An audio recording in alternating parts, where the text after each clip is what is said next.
This is Ambazonia Calling. News, analysis, commentary, opinion, editorials. Ambazonia Calling is a co-production of Africa Freedom Network, the Missions Tribune, and Compass Free Press.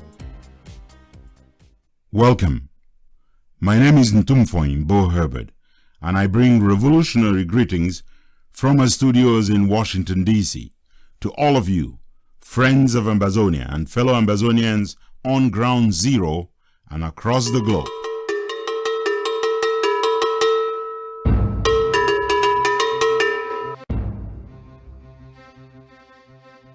While there should be absolutely no doubt and or confusions whether what is transpiring in Ambazonia is genocide, this is MENCHUM. Military in Cameroon, in La Republic, their problem is just that immediately they realize that you are from the English-speaking part of the country. You don't deserve being alive. That is your problem. Because they don't like the Anglophone people, the secessionists. That's what they're saying. Anglophone. Yeah. I'm still asking, who is Anglophone in Cameroon? There was serious shooting. Those Amber boys, their own gun was shot. Bah! Bah! Bah! Bah! Then the military on you don't hear. Bah, bah, bah, bah, bah, bah, bah, boom! And as the violence grew, many with more moderate views were radicalized. I don't want Cameroon anymore. I want to fight for a new country. The Biya regime hosted, offered sanctuary or safe passage to members of Rwanda Interahamwe, used the term roaches to describe Ambazonians. This is Tanyijut Agwa Ozugen. The top UN official in charge of genocide prevention, Adama Dieng, has shockingly chosen to abdicate his role. Lambert Mom. Riding on the shoulders of slaves, this is the mechanic. Will the Lord put a victory song in my mouth and not deliver Ambazonia? Nay, from Prison Principale Nkonengi Yaoundé, Kasang Wilfred. Nijon Frundi's SDF allegedly capitulated on boycotting the 2020 colonial elections as part of a financial package in which strategic senators and parliamentarians promised to reveal the camps of Ambazonian volunteer forces. I am innocent here. Colonial Yaoundé has never concealed its deep-rooted intent of exerting maximum punishment in the form of blood on Ambazonians seeking freedom. This is MENCHUM.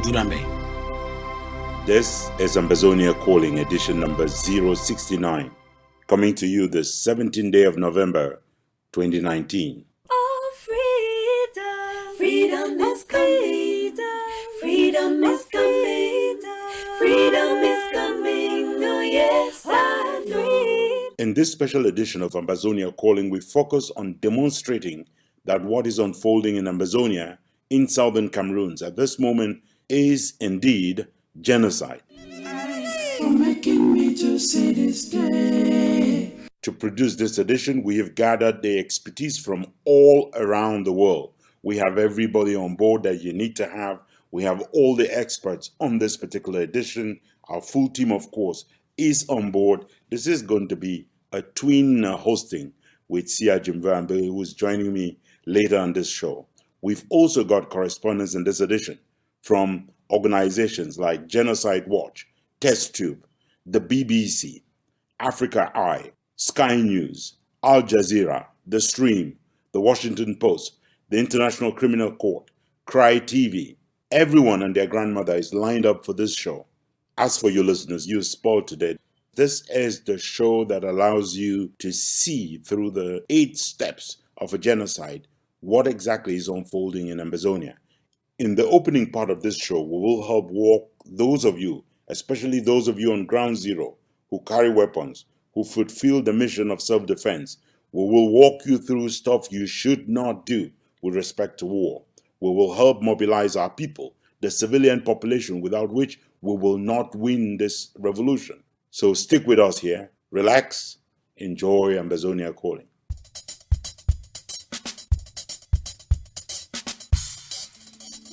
We will open this edition with our editorial for the week. We've got the mechanic, and the mechanic says the biblical Joseph is walking around in every Ambazonian. You have been sold into slavery in your Egypt of the diaspora. Prepare to serve your people the same way Joseph did. Here is the editorial from the mechanic. Many Africans erroneously attribute the starting of slave trade to the Christian church, or what others call white man God. While it is true that slave trade marks a very dark past of African history, a closer look of it gives one a mixed bag of blessings and hardship. The history of slavery has always been a mixed bag, but God has used it often to bring salvation to a needy people. A story is told of a spoiled Jewish lad who is jealously kept from danger by his dad. We can't kill him, not now, but we will cast him into this pit. Quiet! Here he comes. Hello, brothers! The only time he ventures out beautifully clad to feed his shepherd brothers. Let's kill him and get it over with. Yes, we can throw his body into this pit, and then we'll tell Father that he was slain by a wild beast. They sell him as a slave to Egyptians. Get him. Hey, what are you doing? Ow, let me go. You don't understand. I'm from the house of Jacob. A little scrawny, isn't he? It's hard to tell with that pretty coat. I'm your brother! I'm your brother! His father is deceived into believing that his son had been eaten by a wild animal. Joseph's brothers sold him to the Ishmaelites, who brought him here, to Egypt. Slave for sale! The traders who bought Joseph A Hebrew slave! sold him to Potiphar, who found out very quickly what a wonderful person he was. Luckily, he was sold to a good man, Potiphar, the captain of the guard. But Mrs. Potiphar found in the handsome young man a lover. When all her attempts to take him to bed failed, she staged a blackmail that landed Joseph in jail. God used the formative years in jail to prepare him for a position of second command in Egypt. He's been running this very powerful nation for a number of years. It was through the enslavement of Joseph and his living a flawless life that God found in him the right instrument to bring relief to the farming world of his day, including his own family. Jacob, his father, is finally told that his hypothetically dead son, Joseph, is actually a governor in Egypt. Life was good when Jacob and his family, 70 in all, moved to Egypt. For hundreds of years, the family lived happy and grew to 3 million and counting by the time they left. The pain of being sold as a slave had soon waned as his faultless lifestyle found sympathy in God's heart. God made Joseph, a soul slave from Canaan, a blessing to his family and the world around them. We, like Joseph, could allow God to use our shoulders and let our people ride to freedom. The transformation of slavery into a vehicle of deliverance seems to take the following algebraic equation. Selflessness plus righteousness equals salvation for a people. Joseph himself summarizes it in these few words, speaking to his sellers. You intended to harm me, but God intended it all for good. He brought me to this position so I could save the lives of many people. No, don't be afraid. I will continue to take care of you and your children. Whereas it is easy to blame or outrightly affront the white man for all the ills that confront the African, sometimes looking in the mirror is all it takes to shake off the blinders of hate and see the blessings that are covered underneath. Many Ambazonians in the diaspora are there because of the Yaoundé government's inhumane treatment of southern Cameroonians. This has been the catalyst that has ejected many of us from our homeland to enslave ourselves in someone else's country. We, like Joseph, could allow God to use our shoulders and let our people ride to freedom. Will you? the mechanic for Ambazonia Calling. Show me the love for once and now and ever. Show me the love for once and now and ever. Show me the love for once and now and ever. Where is the genuine love as a true friend and brother? Those who fight for freedom and run away shall live to fight another day, says Bob Marley, my big brother.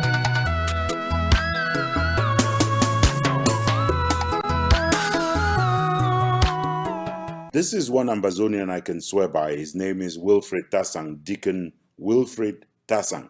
He's sitting in jail. He is deeply involved with this revolution. He's working without end, praying without stopping, and now playing music without halt.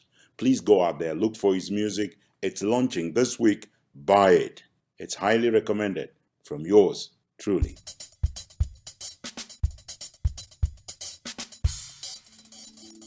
Ambazonia Calling. You are in the heart of the news shrine. Call us the Kalakuta Republic of commentary, opinion, and editorials.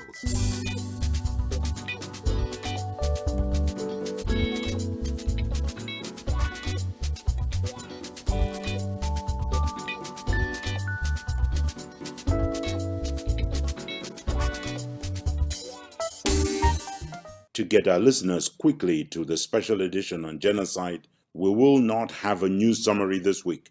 We do have hot breaking news, and Innocent Chair has got that for you.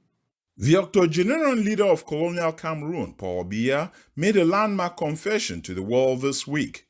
Speaking at the so-called Peace Forum organized in France, Paul Biya used the euphemism assimilation in order to admit, most officially and very publicly, that colonial Cameroon has spent the 58 years since 1961 struggling to recolonize southern Cameroons and to cause its citizens to lose their identity, their sovereignty, their dignity, their culture and cultural heritage in favor of what he and his regime describe as the one and indivisible Cameroon.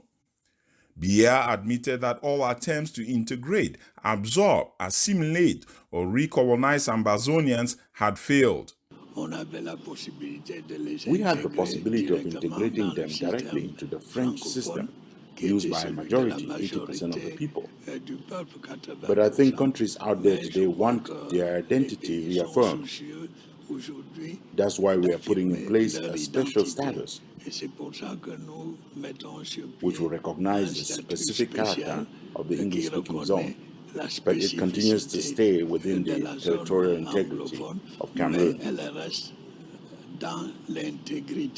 In front of the whole world and at a peace forum, the physically drained colonialist, war criminal, and genocidaire from Yaoundé did not find the courage to label Ambazonians as secessionists and terrorists, the dehumanizing name-calling he relied on as a pretext to declare war against Ambazonia on 30th November 2017. Le bande de terroristes se réclamant d'un mouvement sécessionniste. Speaking of war crimes and genocide, a very important report is expected to drop in the coming weeks outlining gross human rights violations, war crimes, and atrocity crimes in the Cameroons.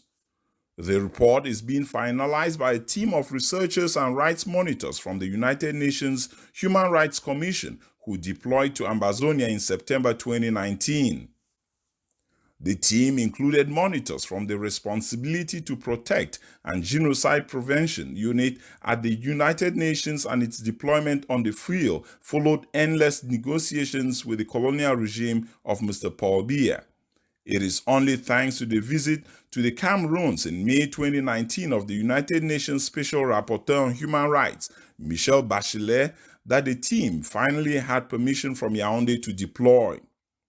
The rights report, which is expected to document, among others, war crimes and atrocity crimes, is highly expected by the Kingdom of Belgium, which currently chairs the rotating presidency of the United Nations Responsibility to Protect.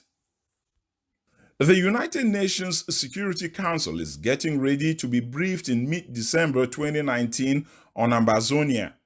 Ambazonia Calling has learned from impeccable sources that the session will hold in mid-December, weeks before the United States takes over the rotating presidency of the Security Council. The briefing is currently under finalization by the Special Representative of the United Nations Secretary General to the Central African Sub-Region, Ambassador Fall.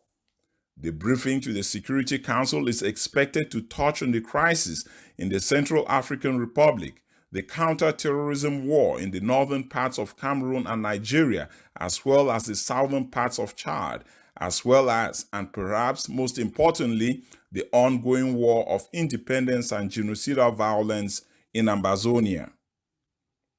The Security Council briefing on Ambazonia will come barely a fortnight after major visits to colonial Cameroon by the Secretary Generals of the Commonwealth and of the Francophonie. The visits by Lady Scotland of the Commonwealth and Rwanda's former Minister of Foreign Affairs, now Secretary General of Francophonie, Louise Mushikiwabo, is expected to begin on the 28th of November through 30th November 2019. Yaoundé is desperate to use the joint visits by the global organizations of French speakers and English speakers to try to press the fallacy that the two Cameroons can continue as one and indivisible. Ambazonia Calling has learned that media prepping for the trip among pro-regime media outlets in colonial Cameroon are aimed at dragging the Rwanda-born Ms. Mushikiwabo into the debate of whether or not what is unfolding in Ambazonia is a genocide. The criminals in power in Yaoundé are hoping to get the Rwandan national to disagree that it is genocide and to use her statements to clean up the soiled and messed up image of the Biya regime across the globe. As for the Commonwealth Secretary General, there is a sense across La République du Cameroun that she is in their pocket ever since the golden statue gift, or was it bribe? Lady Scotland has turned Ambazonians off by her failure to decry the mass slaughter in Ambazonia, her reluctance to uphold any Commonwealth values, and her denial to suspend Cameroon's membership, even though Yaoundé has committed more and worse crimes than did Robert Mugabe before Zimbabwe was suspended from the membership of the Gentleman's Club. You are listening to Ambazonia Calling, your space for educated news analysis, informed opinions and commentary towards the recognition of a free, independent Ambazonia. I am Innocent Chia. Stay with us. Another major step has been taken on the path to a negotiated settlement in the ongoing genocidal violence in the Cameroons. The government of Switzerland has appointed Gunter Bachelet to serve as the lead mediator between La République du Cameroun and Team Ambazonia. The appointment is further proof that the internationally brokered negotiations without preconditions under the auspices of Switzerland continue to build momentum despite efforts by detractors to sabotage it and promises by some among Ambazonian ranks that they will destroy the process. Those banking on the process collapsing even before it has started would be disappointed to learn in the coming weeks of major steps La République will be taking, accompanied and prepared by the mediator to be ready for negotiations with Ambazonia. The next steps in the process should include preparatory sessions for both La République du Cameroun and Team Ambazonia, facilitated in each case by the Swiss-led mediation team now headed by Gunter Bachelet, working with the technical partner of the Swiss government, the Center for Humanitarian Dialogue, HD. Both of these sessions are now expected to begin holding in late November and to stretch through mid-December 2019. It is the expectation of the international community and of the two parties to the negotiations, La République du Cameroun and Team Ambazonia, that a first face-to-face meeting, or what is also known as talks on talks, during which the parties to the talks agree the agenda of the negotiations, the venue, the structuring of the negotiations, and other preliminaries. It is now expected, I was saying, that such a face-to-face will hold either just before the end of the year or early next year, 2020. One thing that continues to be hitting a bad foot is the planned, agreed but later postponed visit to the Cameroons of the Archbishop of Canterbury, Justin Welby, and the former Nigerian head of state, retired General Olusegun Obasanjo. The initial visit was cancelled at the last moment by the colonial regime of Paul Biya without providing a reason for the cancellation and without so much as advance warning to the dignitaries. Ambazonia Calling has since learned that Yaoundé was angered by the alleged use of the G word, the use of genocide, to describe what is unfolding in Ambazonia. Finally, high-level sources are confirming to Ambazonia Calling that the Biya genocidal regime in Yaoundé has partnered with the hierarchy of the Social Democratic Front, the SDF, to penetrate pro-Ambazonian strongholds with the mission of buying over self-defense forces and their leaders to lay down their arms or revealing the geographical coordinates of camps. It is reason behind the capitulation midweek by Ntumfoyn, leader of the erstwhile leading opposition party, from a promise to boycott the 2020 twin municipal and parliamentary elections. According to pro-Ambazonian senators and parliamentarians within the SDF that talked on condition of anonymity, Ntumfoyn also took the deal as payback for his multiple kidnappings or arrests by Amber boys. For Ambazonia Calling, I am Innocent Chia. What Cameroon has done to us, I want you never to forget. The pain they have brought to bear on this generation, I want you never to forget. Not out of hate, but so that the next generation will remember and make sure they do the things they are supposed to do, never to go through this again. I will continue to play my part to ask the people of Southern Cameroon to take their revolution into their hands and continue the fight to liberate themselves. I'm sorry to say, because of France's policies in Africa, in French Africa, the state of La République du Cameroun do not have any pressure on them to find a way to resolve this issue, because they are always thinking that no matter what happens, France will always be there to give them coverage. When you have leaders of a revolution locked up in a jail, there's bound to be plenty of news coming out of there, even when all of that news is silenced. This week, though, there's a letter from Deacon Tasang, and I'm doing myself the pleasure of reading it to you.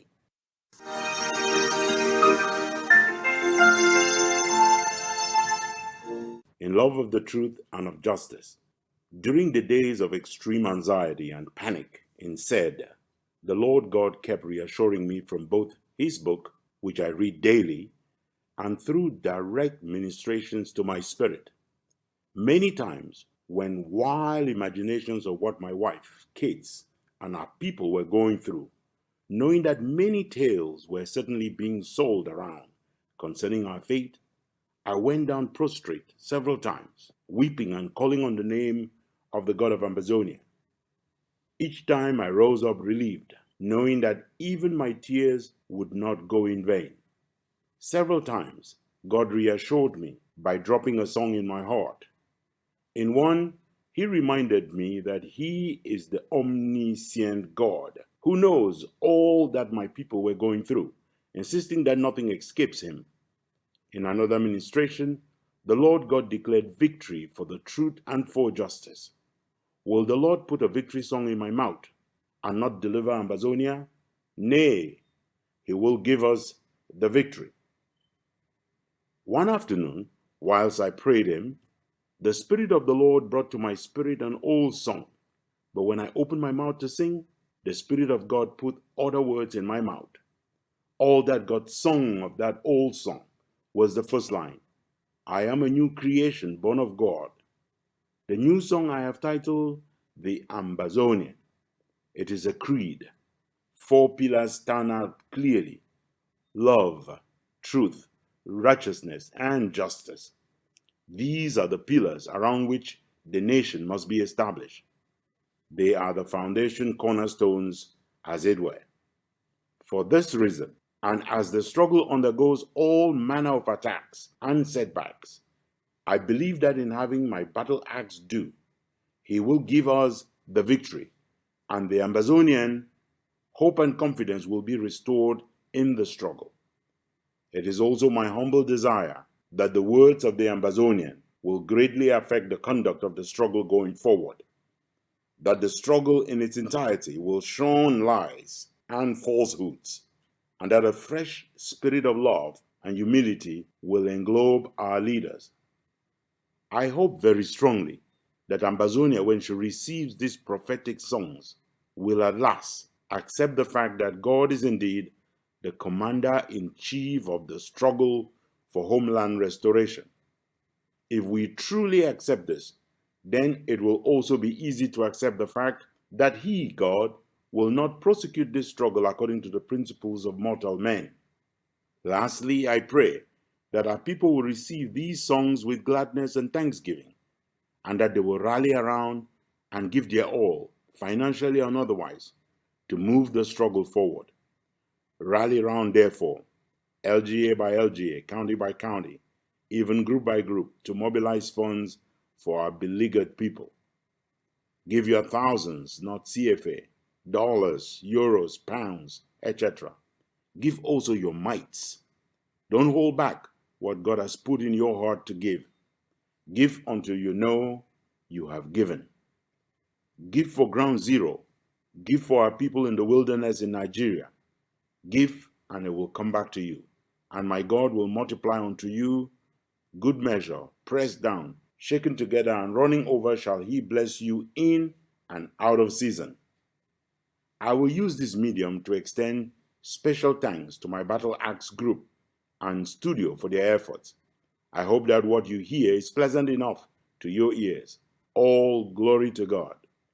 He will give Ambazonia victory. From Prison Principale Nkonengi Yaoundé, have I, with my hand, written and signed this 2nd day of November 2019. Tasang Wilfred.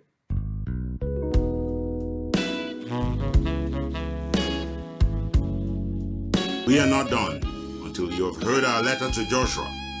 So stay tuned, kick back, relax, and enjoy Ambazonia Calling.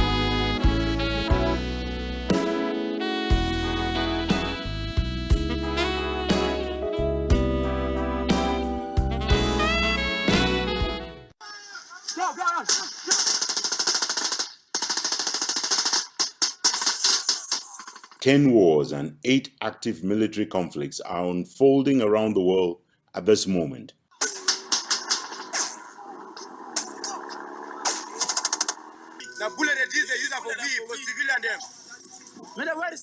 One of those wars is the genocidal violence unfolding in the Cameroons. For months now, images like these have been pouring out of Cameroon on social media. Some show burning villages. Others record acts of torture and killing. Many are still unclear as to whether what is unfolding in Ambazonia is a war, or a military conflict, or a political crisis. This is a conflict that has been building for decades. In 1916, Britain and France seized the territory from Germany. Britain controlled part of it, and France controlled the rest. In 1960, French-speaking Cameroon won independence, and the following year, the British-controlled regions were given the option to join Cameroon or Nigeria. The southern English-speaking territory opted to join Cameroon, and a bilingual country was born. There are 2 Cameroons that came together. Honorable Joseph Wirba, opposition parliamentarian for the SDF. The English-speaking minority has long complained they are treated as second-class citizens. The governors and the DOs and all the administrators you have sent to West Cameroon are out there behaving exactly like an army of occupation. Some English speakers felt they'd been forced into the new republic. We want our liberation. We want to be free from the republic. By late 2017, separatists were symbolically proclaiming the independence of a new state that they call Ambazonia, fueling demands for secession and transforming this into an increasingly violent rebellion. The problems in Cameroon, the problem we have in West Cameroon, is the problem that will bring down Cameroon. Honorable Joseph Wirba, opposition parliamentarian for the SDF. If you do not handle it well, you will not know Cameroon as it is, in a few months or in a few years. When people have had pent-up anger and pain, humiliation, for over 50 years, when it bursts out, you will never be able to control it. The movement now had to fall in the hands of people who were more extremists. Barrister Agbonkon is a human rights activist and a runaway Ambazonian leader. Who were more not only clamoring for the rights, but wanted independence. So that was how things just turned, to the worst. And as the violence grew, many with more moderate views were radicalized. I don't want Cameroon anymore. I want to fight for a new country. I was one of the believers in a unified Cameroon. Honorable Joseph Wirba.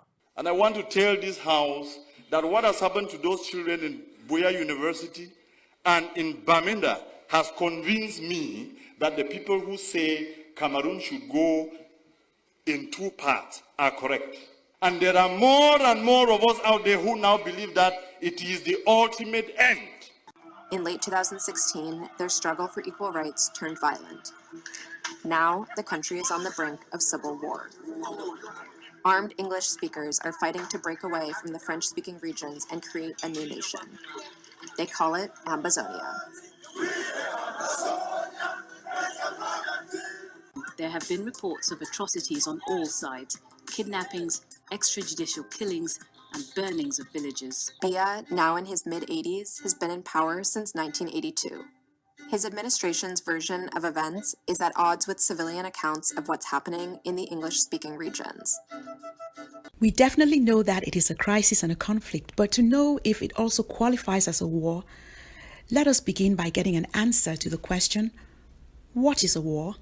According to American University professor Joshua Goldstein, wars include any ongoing violent conflict between two or more parties where 1,000 people or more have died within a year. As of the 30th of September 2019, the number of civilians slaughtered by the colonizers' occupation forces in Ambazonia had risen to above 1,213 killed. Another 240 people were added to that number in October 2019, bringing the year-to-date total to 1,458 civilians killed. An exact death toll may never be known. Eyewitnesses say the security forces are working extra hard to cover up their crimes and prevent an accurate death toll from ever being established. We've gained rare access to the Cameroon military. The soldiers are regularly accused of brutality. They're trying to quash an often savage armed insurgency. They want independence for the minority English-speaking Anglophone areas, severing ties with the majority French-speaking government. Till you bury the last one.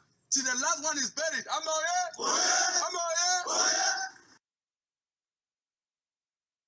There's plenty of show yet to come, so please stay tuned. Neither money nor guns alone will win this revolution for us. It will take resistance by civilians who bear no weapons. This is the monk. More than 5,000 people have been slaughtered since the 22nd of September 2017, a majority of them killed execution style. The horrible and unbelievable scene of the 4th of November 2019 in Moyoka. A very badly shaken Fombart speaking to us from London about some of his relatives killed in this violence. Our boys, led by Commander Wazuzu, were surrounded by French Cameroon terrorist military and shot point blank before setting their corpses ablaze. Tens of thousands of people have been injured. Some of the injured have been forced by security forces to volunteer one of their lower limbs, a leg, a thigh, or a foot, on which the soldiers have lodged a bullet. Predominantly young men have been disappeared, arrested, abducted, deported across the border in military trucks to detention centers, private prisons, and dungeons in colonial Cameroon. Taken together, these films show a country sliding into civil war as the government tries to suppress an armed insurgency. The diaspora fund the insurgency. They're dealing with a brutal authoritarian regime. The regime is desperate at this particular moment and it's using every means to smear the Ambazonian War of Independence and to escape, crimes against humanity. There was serious shooting around 6:30. Those Amber boys, their own gun was shot. Bah! Bah! Bah! Bah! Then the military own, you don't hear, bah, bah, bah, bah, bah, bah, bah, boom! That is a military gun. It was so serious. The shooting was almost for 4 hours. Nobody going outside. Very quickly, the crisis in the Cameroons made it the biggest mass displacement crisis in Africa. And 500,000 civilians have upped and fled their homes. Special assassination squads staffed by the elite anti-terror unit known as B have been taken off of the war front in the 3 northern regions where B officers are combating Boko Haram terrorists and deployed in Ambazonia where they have been committing the killings. We were just sitting in the square. Some people were selling, were drinking. So they came and they just they just surprised people. We were arrested, so they asked us to lie down. We were beaten. They asked us to lie down. As we were lying, the lady complained she can't lie, she is pregnant. That's where she was shot dead. Thousands of young girls and women have been raped. How do you have an army that's supposed to protect children step out there, beat them, and rape some? Honorable Joseph Wirba, opposition parliamentarian for the SDF. My brother's daughter has been raped in Boya. You normalize murder, you normalize rape. Mr. Speaker, I am sorry to tell you that this is part of the resistance. You will hear me to the end.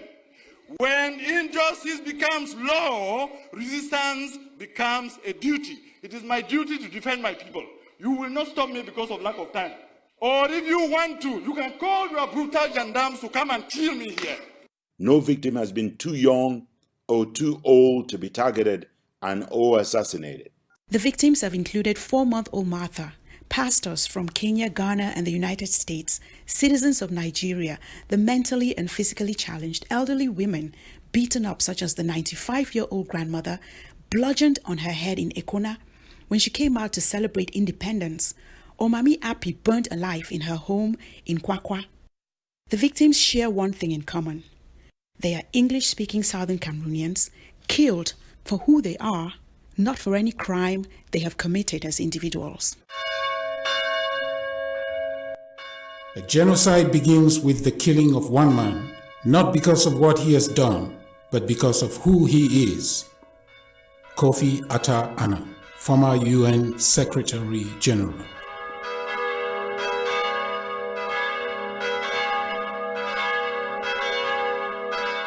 Of the over 1,458 civilians killed since January 2019, more than half of the deaths are not battle-related. More than half have been young men, arrested on accusations that they were members of the self-defense units known as Restoration Forces.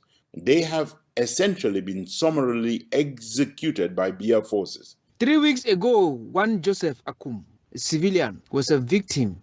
Fombad from out of London, commenting on the murder of his childhood friend Joseph Akum. Joseph Akum was the same person who brought French Cameroon terrorist military back into Moyoka because he thought if he disclosed certain information, the military, the Cameroon government was going to set him free.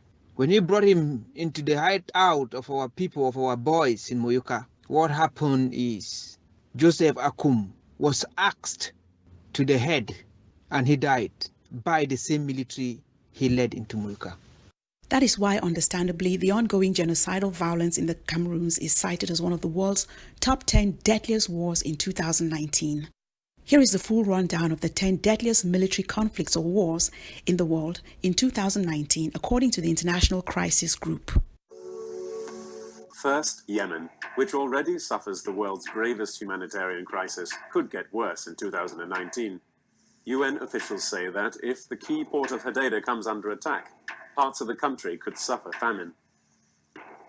Fighting in Afghanistan took more lives last year than any other war on the planet. Without progress in peace talks among the Taliban, the United States, and the Afghan government, this year's death toll could be even higher. China-US tensions are not a deadly conflict, despite their trade war. Still, rhetoric from both sides is increasingly bellicose. If relations worsen, the rivalry could have graver geopolitical consequences than all the other crises.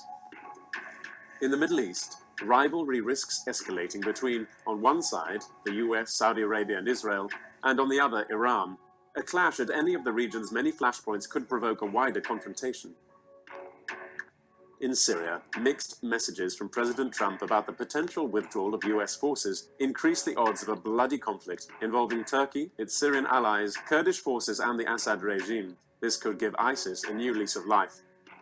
Nigerians go to the polls early in 2019 amid especially combustible electoral conditions. Boko Haram militants are resurgent, and the country is experiencing unprecedented levels of violence between farmers and herders.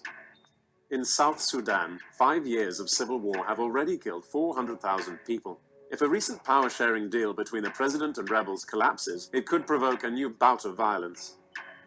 Fighting in Cameroon's Anglophone areas is close to civil war. As nearly 10 separatist militias battle government forces, the crisis has displaced 500,000 people. Without talks between the government and Anglophone leaders, it is likely to get worse. In Ukraine, sporadic fighting in the eastern Donbas region continues, with civilians paying the price. Another flashpoint is the Sea of Azov, where Russian and Ukrainian ships clashed in November. Last is Venezuela. The economy is in freefall. 1 of 10 Venezuelans has fled the country, with more leaving daily. Latin American leaders are struggling to convince President Maduro to accept a transition of power. A bullet kills a human being, but can never kill justice from generation to generation. Some people should not be treated as if they were a conquered race. Our children need a future. We need negotiations and not manipulations. When we started off our discussion here, we were trying to make the distinction between military conflict and war. However, many of those who follow what is unfolding in Ambazonia, including everyone here at our team, maintain that if what is unfolding in Ambazonia is not genocide, we don't know what is. We have, on the basis of the number of people killed over the last 10 months alone, established that it is indeed a war, not just an armed conflict. On today's program, we have set ourselves a more ambitious objective. It is to investigate and help our listeners reach the conclusion that it is much worse than just war. It is genocide. There can be no better way of getting all our listeners to follow along than to continue the definition of vital terms in this area. For genocide to occur, the colonizer's army must have, among others, violated the laws of war. To know if this is what La République du Cameroun has been doing in Ambazonia, let me introduce you to test tube. They will define what the laws of war are. As long as there has been war, there's been an effort to protect non-combatants like women and children. This custom forms part of the basis for our rules of war today. The majority of these rules were internationally codified in the 19th and 20th centuries during the Hague Conventions and Geneva Conventions. Nearly every country in the world has pledged to abide by these guidelines. In general, the laws of war are meant to protect civilians, prisoners of war, the sick, and the wounded. For example, soldiers cannot target civilians at all, only other combatants, and they can't destroy civilian crops or poison their drinking water. Soldiers also may not torture prisoners of war and must keep them alive, giving them food, water, and access to communication with their families. For the sick and wounded on the battlefield, soldiers must allow doctors to rescue and treat people from both sides. Additionally, the rules of war prohibit the use of indiscriminate weapons, like landmines, cluster bombs, or chemical weapons, which cause suffering to civilians and soldiers alike. But there are many complexities to modern warfare that make the basic rules of war hard to follow. For instance, terrorists often disguise themselves as civilians or use civilians as human shields. Yet, any opposing forces must still fight legally and avoid harming civilians. It's likely that no war has been fought fairly, but at least with some basic rules, innocent casualties may be minimized. Ambazonians have seen the occupation forces of La République planting cluster bombs on dirt roads in Ambazonia, and they have shot rockets into densely populated areas in towns like Munyenge, Muyuka, Kumbo, Dadi, and even Mamfe. La République du Cameroun has used civilians as human shields, including over the last 2 weeks, in efforts to beat barricades raised by restoration forces that were fencing them out of the town of Mbiame in Ambazonia's northern zone. All parties to any war have an obligation to limit harm to civilians or non-combatant populations. The protections afforded civilians are laid out in what is known as international humanitarian law. Let us turn now to the International Committee of the Red Cross for a better understanding of what international humanitarian law is. As you listen to the International Committee of the Red Cross, cross-check for yourself if the colonial forces of Mr. Paul Biya and Ambazonia have not yet trampled on every single one of these laws. These universal laws of war protect those not fighting, as well as those no longer able to. It was this humanitarian spirit that led to the first Geneva Convention of 1864 and to the birth of modern international humanitarian law. A distinction must always be made between who or what may be attacked and who or what must be spared and protected. Most importantly, civilians can never be targeted. To do so is a war crime. When they drove into our village, they shouted that they were going to kill everyone. I was so scared. I ran to hide in the bush. I heard my mother screaming. I thought I would never see her again. Every possible care must be taken to avoid harming civilians or destroying things essential for their survival. They have a right to receive the help they need. The laws of war prohibit torture and other ill treatment of detainees, whatever their past. They must be given food and water and allowed to communicate with loved ones.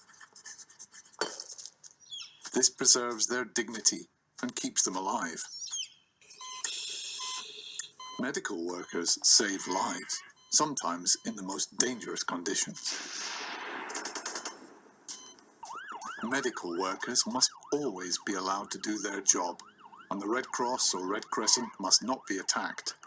The sick or wounded have a right to be cared for, regardless of whose side they are on. International humanitarian law is all about making choices that preserve a minimum of human dignity in times of war, and make sure that living together again is possible once the last bullet has been shot.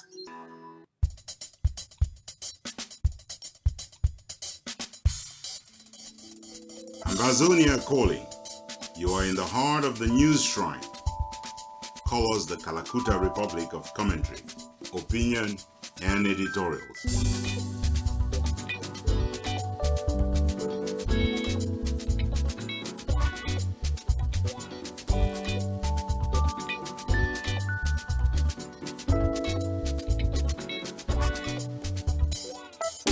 Whenever and wherever parties to a war fight outside of the rules of war and ignore international humanitarian law, they end up committing war crimes and crimes against humanity, which can also constitute genocidal crimes. Here is a test tube. The concept of war crimes is actually somewhat new age. Before World War II, war crimes were often considered part of the whole wartime experience, and only sometimes prosecuted on a national level. After World War I, very few people were convicted of war crimes. But that changed after World War II because of the international scope and the extreme loss of life associated with events like the Jewish Holocaust. Major officials were held more accountable for the atrocities. The first international military tribunals to investigate major war crimes were held in the late 1940s at Nuremberg and Tokyo.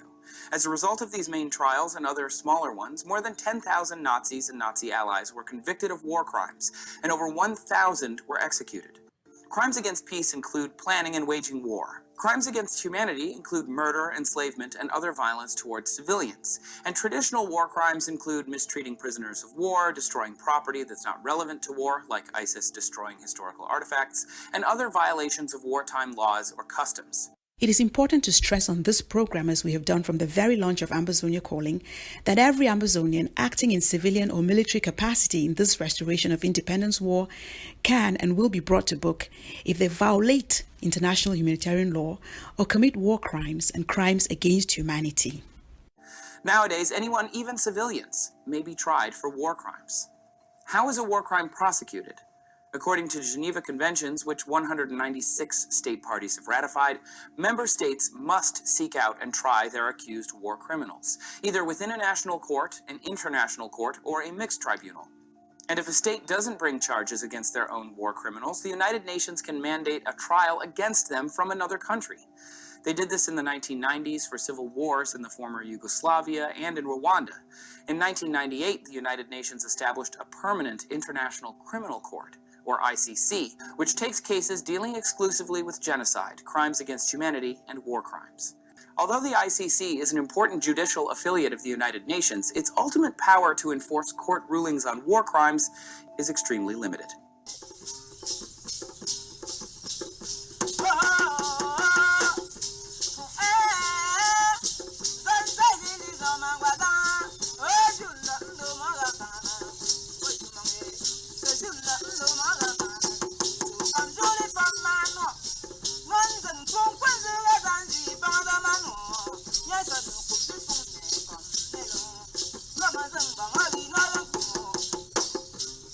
Reports make no secret of the fact that war crimes have been committed in Ambazonia by the colonial forces of Paul Biya Bimvondo.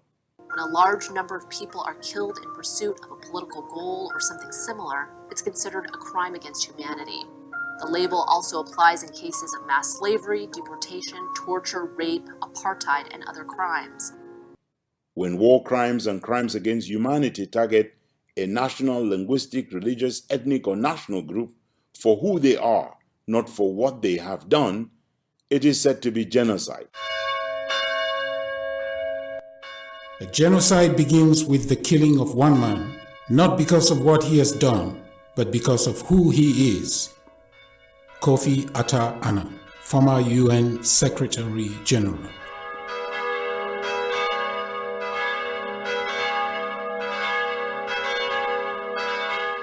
Genocide is carefully planned and deliberately executed. It would be impossible to implement genocide without the active participation of hundreds of thousands, if not millions of people, cheering on, financing, and siding with the regime. Genocide has probably been occurring since the beginning of time. However, it is not until the end of the Second World War that the term was coined, integrated into international law, and adopted as genocide by the United Nations. The General Assembly, by unanimous vote, affirmed that genocide is a crime under international law. The United Nations adopted the convention in 1948 following the Armenian genocide during World War I and the Holocaust during World War II. In an attempt to ensure genocide never happens again, a Polish Jewish lawyer named Raphael Lemkin, who lost 49 relatives in the Holocaust, coined the term genocide in 1944 and championed the effort to have genocide recognized as a crime under international law.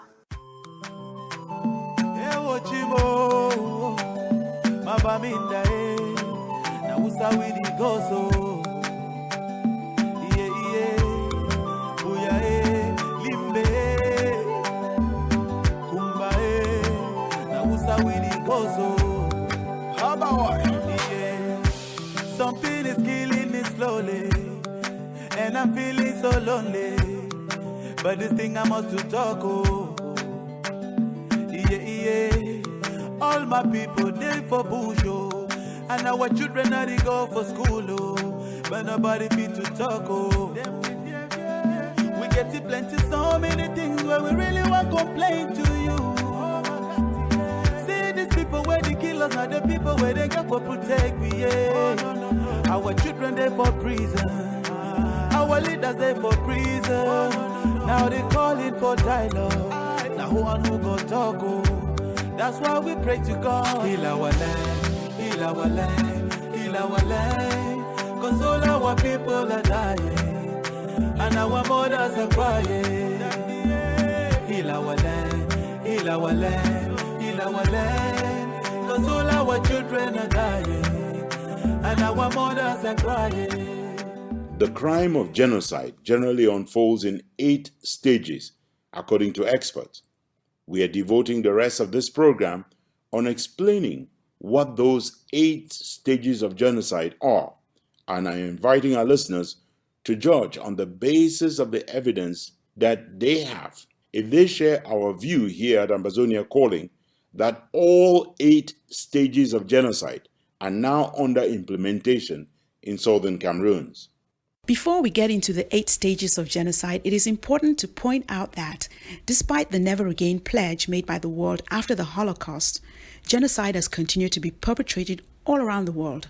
The international community could not muster the resources or the will.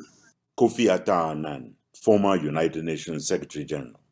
To come to the aid of the Rwandese people as quickly as we would have. And as the General Dallaire said at the critical time, if he had had 5,000 soldiers, 1 reinforced brigade, he could have made a lot of difference. We remember all those who perished in the genocide in Rwanda. More than 800,000 people were systematically murdered across the country. Antonio Guterres, current United Nations Secretary General. The only way to truly honor the memory of those who were killed in Rwanda is to ensure that such events never occur again. The world must always be alert to the warning signs of genocide and act quickly and early against the threat. The genocide unfolding in Ambazonia shows there is still not that will. History is filled with tragic chapters of hatred, inaction and indifference, a cycle that has led to violence, incarceration and death camps. The people of Ambazonia can already expect to hear apologies from Antonio Guterres, from NDIAN in the future, and from the United Nations, saying never again, all over again. And the past century alone showed again and again the poison of intolerance still loose in our societies. What seems more likely as genocide continues to unfold in Ambazonia, when you listen to the UN Secretary General, is inaction. Even today, minorities and other groups suffer attacks and exploitation based on who they are. Let us learn the lessons of Rwanda and work together to build a future of dignity, tolerance, and human rights for all. Another Secretary General of the United Nations, another great speech defending, upholding, reaffirming by word of mouth the values that are dear to the Charter of the United Nations. Words, words, not action. In other words, making genocide a crime has not prevented it from happening again and again. In the past century alone, there was the Armenian genocide, the Holocaust, Cambodia, Rwanda, Darfur, Bosnia, and several others in which millions of people were murdered in mass, all for who they were, where they were, or what they believed. In March 2016, U.S. Secretary of State John Kerry said that the Islamic State was committing genocide in Syria and Iraq. Minority groups like Yazidis, Christians, and Shiites have been targeted by ISIS and systematically executed. Reports estimate that as many as 500,000 Yazidis have been displaced by ISIS and thousands killed. This is only the second time in its history that the U.S. has designated acts of genocide during a conflict. The first was the 2004 genocide in Darfur. One thing common to all genocides is that the world has always recognized that what was unfolding was genocide belatedly. There was lack of political will. Kofi Annan. Not the lack of information. That delay can be most frustrating for victims of genocide, as it is for the people of Ambazonia today, was for the people of Rwanda in 1994, and was for the Jews in Nazi Germany. The Chamber finds Ratko Mladic guilty as a member of various joint criminal enterprises of the following counts. Count 2, genocide. The verdict Ratko Mladic's victims have waited decades for, finding Mladic guilty on 1 of 2 counts of genocide and 9 of war crimes and crimes against humanity during the chaotic breakup of the former Yugoslavia. The mothers of Srebrenica, caught once again in the horror of their own memories, watching the court proceedings in The Hague in a small museum in the middle of the cemetery where their loved ones are buried. They wanted justice as their revenge. It is not until last week that the Congress of the United States voted to recognize the Armenian genocide, which occurred in 1915. House Resolution 296, resolution affirming the United States record on the Armenian genocide. The question is on adoption of the resolution. Members will record their votes by electronic device. This is a 15-minute vote. On this vote, the yeas are 405 and the nays are 11. With 3 answering present, the resolution is adopted. Freedom Records. Yo, sometimes I wonder why life changes some people's plans. La République have always wanted to leave us in chains, so we will live like slaves. Unfortunately for them, nature is changing the direction of their plans. Amen. They have decided to Mauritania, they have been in Chad, they have been in Congo Brazzaville, and now they have spent more than 55 years trying to hold our people as slaves. We are begging France that don't let us take this war, this struggle into your own country. Please tell Mr. Bia to just let us go in peace. Life is not easy. But some people take and play, them no get feeling. Them be one make I freeze it. In jail, but Papa God set me free. Moving out of my homeland, I promise to come back and give my people freedom. Moving out of my homeland, I promise to come back and give my people freedom. I'm back in my homeland. I did tell them mama say make them know the cry again. I'm now in my homeland. I did tell my people say make we stand for one nation. This Babylon must go down because all of them are evil. La République must leave our land. All them do is deceive people. We don't want this atrocity to rule in our nation. Bobby and no say don't need thief for our land. We don't want this atrocity to rule in our nation. What happened in Darfur bears striking resemblance to what is unfolding in Ambazonia today in everything so far, but for the scale of the mass slaughter.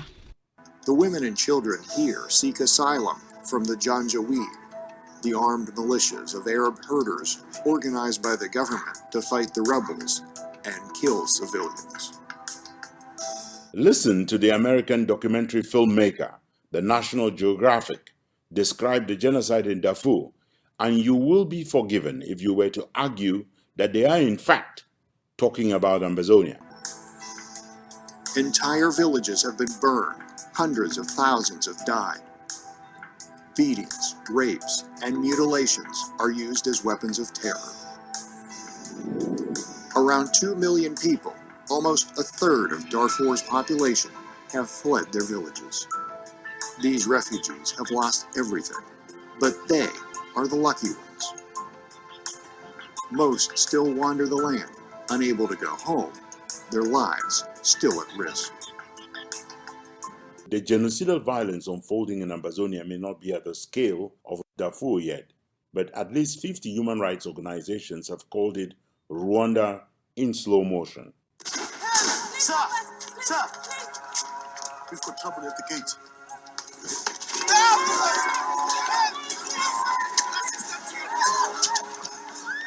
This is audio from the award-winning film Hotel Rwanda, which captures in film a tiny bit of the horror that was the 1994 genocide in Rwanda.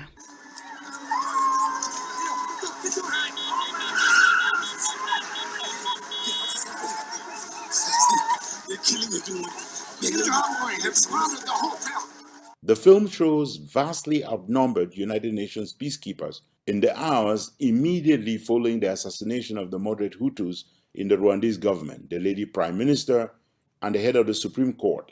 I lost 10 Belgian UN soldiers. They were protecting the lady Prime Minister. She is dead. Yeah, she's dead. The troops are struggling to save as many Hutus as possible by packing them into the Hotel Mille Collines in the capital, Kigali. The Europeans are putting together an intervention force.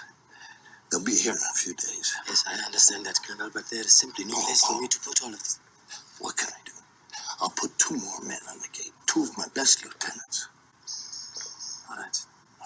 I understand. Thank you. In the 100 days that followed that incident, 1 million Tutsis had been slaughtered. Long before September 22, 2017, when the first victims in the ongoing genocidal violence in Ambazonia were killed, the 8 stages of genocide had already started to unfold. Let me introduce Ambazonia Calling listeners to Gregory Stanton, the president of Genocide Watch. I've studied genocide since about 1980 when I served in Cambodia. And when I went to work in the State Department, I worked very much on the aftermath of the Rwandan genocide. Greg Stanton will introduce each of the 8 stages and our reporting as we devote the rest of this program to highlighting the extent to which each of these stages of genocide is already occurring, has occurred, or is in advanced stage of preparation or implementation in Ambazonia. And one of the things that I discovered in looking at those genocides, as well as many others, is that there was a pattern, that there was a predictable sequence of events. And using that sequence, in fact, it could be very helpful to policymakers to prevent genocide by seeing genocide coming and knowing what steps could be taken at each of the stages to do something to stop it. Because all our children are dying, and our mothers are crying. Okay, let's take a minute of silence for our brothers and sisters who have lost their life in the struggle, and our mothers who are living in the bushes, our children suffering in the bushes with no food and no shelter. We pray that the peace return in our land so that we can live in peace forever. That's what we cry for. We get to plenty so many things where we really want to complain to you. See these people where they kill us, not the people where they get for protect me. Yeah. Our children there for prison, our leaders there for prison, but they've been calling for dialogue. Now who and who got talk? Oh, that's why we pray to God. Heal our land, heal our land, heal our land. Cause all our people are dying, and our mothers are crying. Heal our land, heal our land, heal our land. Cause all our children are dying, and our mothers are crying.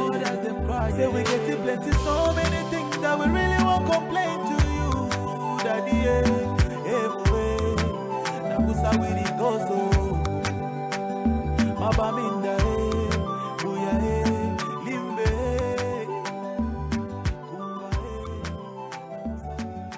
Here to start us off with the first stage of genocide is Barrister Manjong Judambe. The first stage is classification. The first stage classification has long been on the way in the southern Cameroons. Now, of course, all human beings classified. There's always us and there's them. Gregory Stanton, president of Genocide Watch. There's our group and there's the others. And this is not necessarily, of course, a genocidal step, but it's absolutely necessary for genocide. Our people had been classified by Yaoundé's colonial government and its agents as Biafrans, Anglophones, the enemies within, Anglophiles, and recently, we've been called terrorists, secessionists, and even worse. Because if we don't have a way to say some people or other are not part of us, then there is no way you can have genocide. The former spokesperson of the present colonial regime, Issa Chiruma, took the classification one step further in 2017 by announcing that certain Cameroonians will be treated exactly the same way Boko Haram terrorists are treated. School dropout and jailbird Paul Atanganji, while serving as security advisor to octogenarian dictator Paul Biya at the time, refused to be left out of the party. He joined Issa Chiruma in declaring that Ambazonians were, in fact, worse than Boko Haram terrorists and deserved to be treated even more maliciously than members of the terrorist group. So, in fact, the way to counteract genocide at that very early stage, Greg Stanton, Genocide Watch, is to appeal to transcendent identities. That is, we're all Rwandans, or we're all, human, actually, is the most transcendent of all of the identities. With the world and the African Union in particular watching bright-eyed, an entire people have been thus classified and marked for dead men walking.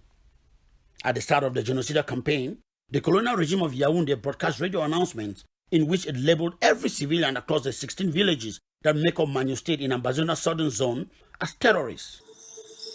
Their problem, the military in Cameroon, in La Republic, their problem is just that immediately they realize that you are from the English-speaking part of the country. You don't deserve being alive. That is their problem. The regime pledged publicly to commit war crimes at large scale in that radio announcement, threatening villages and villagers in those 16 villages with brutal death and mayhem, should they fail to hit the ultimatum and call for immediate evacuations by the Yaoundé colonial government. Inhabitants of these 16 villages had less than 24 hours to flee what would soon become an open war zone. They headed for what the regime calls safer grounds, not minding that they never describe and or define what qualifies as safer grounds. Hundreds, if not thousands of Ambazonians were unable and or unlucky to escape within those few hours and ended up being slaughtered by Yaounde's marauding genocidal military in villages and towns such as Dadi, Ewele 1 and 2, Mamfe, Oyumojok, Ekok, Akwaya, and a host of other villages. If this isn't genocide, then any and all reasonable persons must wonder aloud what genocide truly is.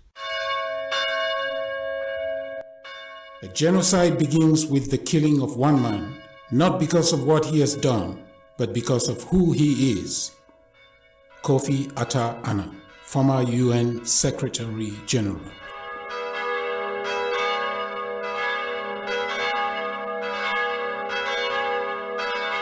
Notice that the number and or manner of those killed has absolutely nothing to do with the crime of genocide.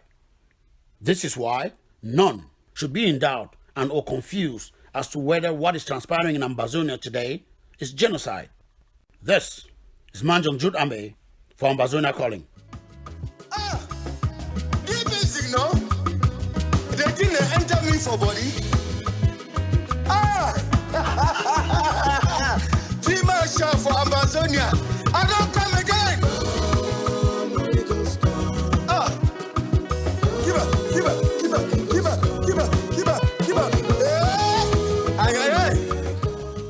Please don't go anywhere. We will be right back with Ambazonia Calling.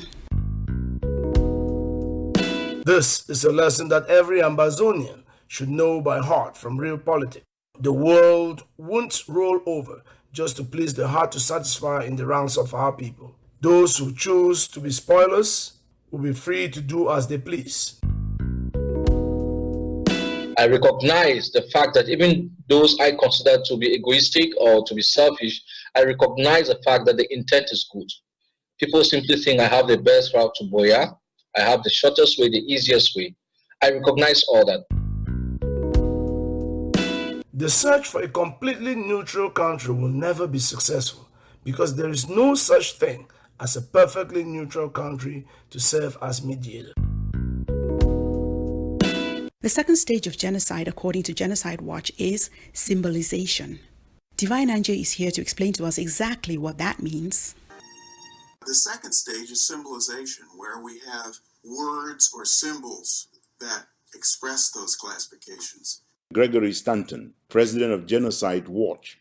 When you see people's religion or there are other types of distinguishing identity that can be used for persecution on their identity cards, you oppose that. You try to get that taken off the identity cards.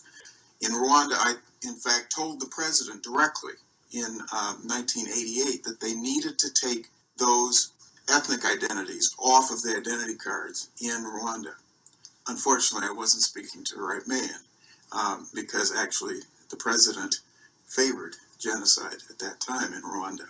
The common symbol by which Southern Cameroonians can be identified and by which they qualified as enemies within and by that token deserving of death by mass slaughter is their common heritage of English as the lingua franca, or the mere accident of being born on the western banks of the Mungo and the Matazim rivers. They don't like the Anglophone people, the secessionists. That's what they're saying. Anglophone? Yeah. I'm still asking, who is Anglophone in Cameroon? It is this level of symbolization that has denied Ambazonians privileges and rights that are granted to other supposedly more deserving members of the society. That kind of symbolization is a precursor for genocidal activity. Greg Stanton, Genocide Watch. We call people Jews or Germans or Tutsis or Hutus. Sometimes we even put physical symbols on people. Of course, the most well-known of those was the Nazi Yellow Star. It is thus that it was possible for members of the ruling CPDM to celebrate the independence of Southern Cameroons during events organized in Douala and in Yaoundé on the 1st of October 2018, whereas Ambazonians just 1 year before had not only been denied the same right, but had seen government troops commit war crimes by targeting, firing on, and slaughtering hundreds of civilians from helicopter gunships. Many feel that French speakers have consolidated power, excluding English speakers from government and cutting them off from economic development. Whereas French-speaking teachers who organized a strike and marched in the streets of Yaoundé could be allowed to peacefully show their disgruntlement, teachers from Ambazonia were targeted in streets, rounded up, shot at, and killed. Activists were arrested and several protesters were shot by security forces. We went to court today. They refused us to enter the court. There was no violence. They were just, I think the people also had enough with the system. Lawyers from French-speaking side, like teachers, were invited into the halls of power to hold discussions with the colonial powers that be, whereas Ambazonian lawyers face humiliation, arrest, deportation, and jail time. Those who must be persecuted have been properly identified and are being systematically persecuted, whether they have been found guilty of participation in the supposed crime or not. This is Divine Angie for Ambazonia Calling. Ambazonia Calling will be right back after these messages. We should trust in our cause that is embedded in truth and it's God ordained, and we should hope for the best while expecting challenges. Our job is to ensure that the negotiations work for what we seek, and that our leaders and negotiating team do not sign onto any deal that falls short of outright independence for our homeland. In other words, our destiny is in our hands, not in the hands of the mediator. Where is the war in southern Cameroon? Is the war at La République? No. So who has crossed borders? La République du Cameroon. They need to ask La République du Cameroon to cease fire, because who also drew first blood? La République du Cameroon. So you can ask someone defending to stop violence. The job of Ambazonians today is to make the Swiss-led process be the equivalent of the Comprehensive Peace Agreement, whose implementation by the United Nations culminated in the independence of South Sudan in July 2011.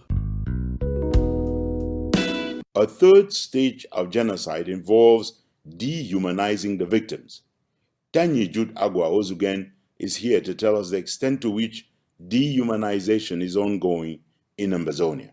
Long before Ambazonians poured massively into streets across the homeland to celebrate independence restored on 22nd September and 1st October 2017, the genocidaires in Yaoundé had long embarked on the process of dehumanizing them. And this is the stage where really the genocidal downward spiral begins, because all people classify and symbolize. Gregory Stanton, president of Genocide Watch. But the third stage is dehumanization. It's where we begin to treat one group as somehow less than human. This ideology of hatred, of extremism, of fanatism was being disseminated throughout the country. Adam and Dieng, 19 September 2018. When people are being named after animals' name, like was the case in Rwanda, when the Tutsis were named Kankrala, cockroaches.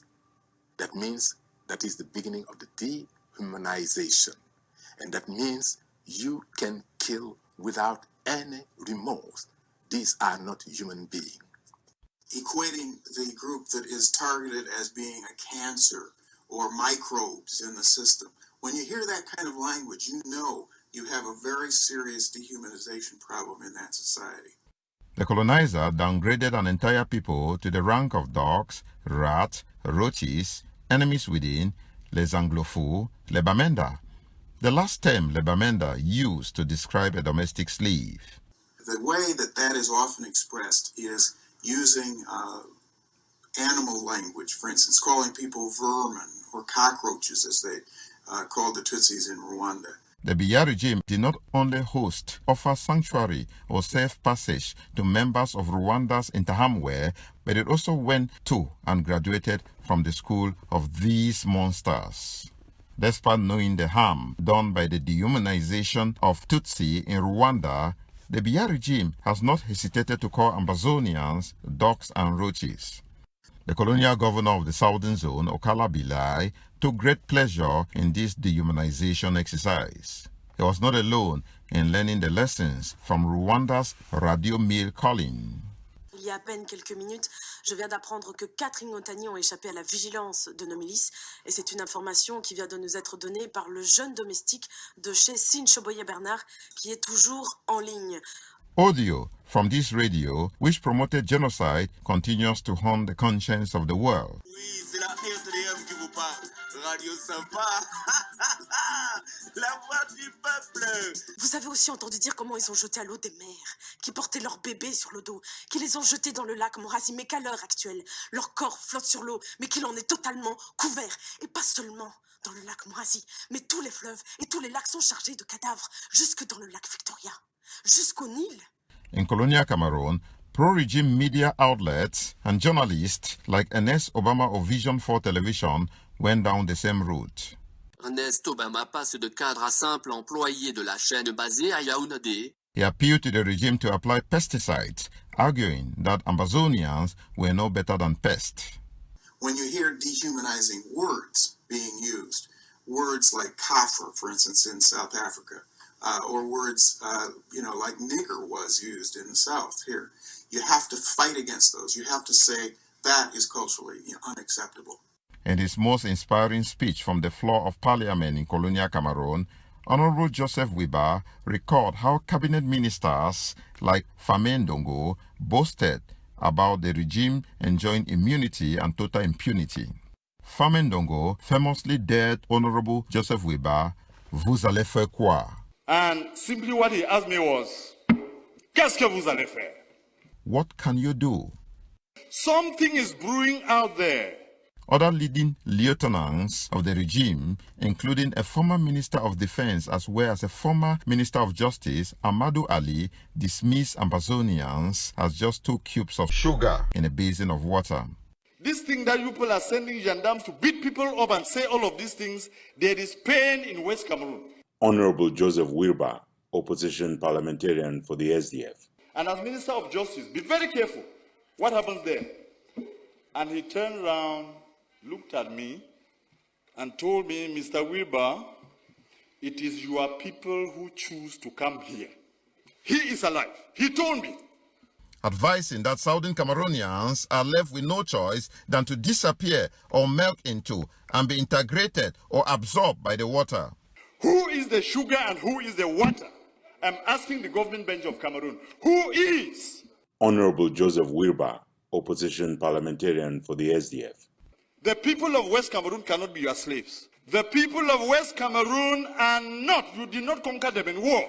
The policy articulated by Amadou Ali is official policy adopted long before 1961 and masterminded by the French, according to official declassified documents from the French embassy in La République. Just this week, on a television set with Sudanese millionaire Mo Ibrahim, Paul Biya, beside poo-pooing all over himself when it comes to understanding anything in an official language of his country, reaffirmed it is official policy of colonial Cameroon to disappear the people of Ambazonia into the people of La République. This is the same Paul Biya who labeled Anglophones as terrorists and was quick to choose war over dialogue and sustainable peace. Je pense que les choses sont désormais parfaitement. This is clear for everyone to see that Cameroon is the target of recurrent attacks by gangs of terrorists claiming to pursue secession.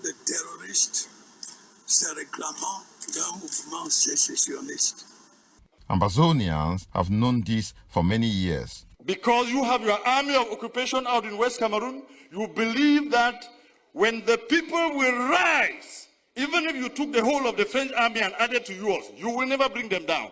Not only that French Cameroon wanted to disappear them, but also that this effort took the form of recolonization.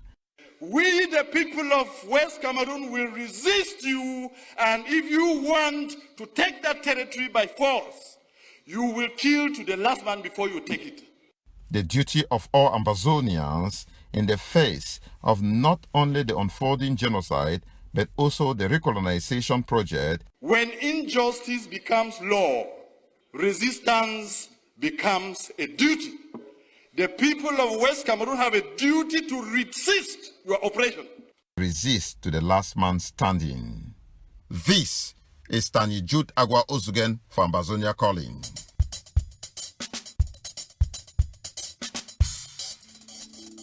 Ambazonia Calling. You are in the heart of the news shrine. Call us the Kalakuta Republic of Commentary, Opinion, and Editorials.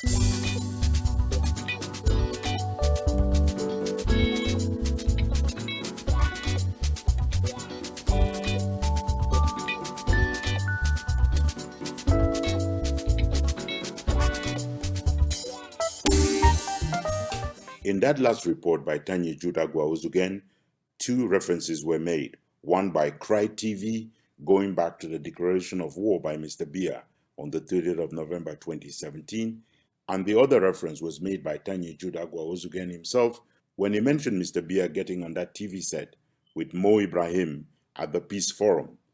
Here is what Mr. Biya had to say. Listen carefully to where he says, countries of the world want the people of Southern Cameroon to reaffirm their identity. Mon pays, Monsieur le Président, est compliqué. Nous avons été d'abord colonie allemande, ensuite. Mr. President, my country is complicated. We were a German colony. After Germany lost World War I,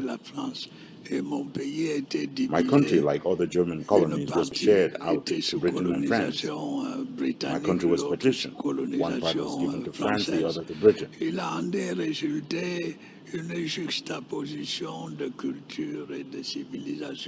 This engendered the current juxtapositions of cultures and civilization. This has made things quite delicate. Well, we've done everything to create a linguistic balance between English and French. But mentalities and the education and judicial systems are different.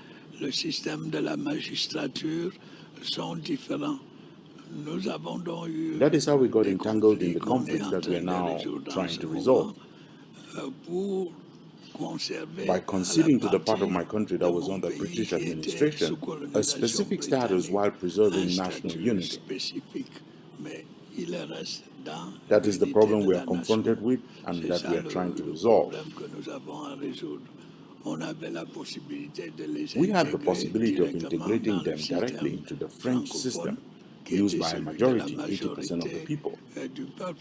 But I think countries out there today want their identity reaffirmed. That's why we are putting in place a special status,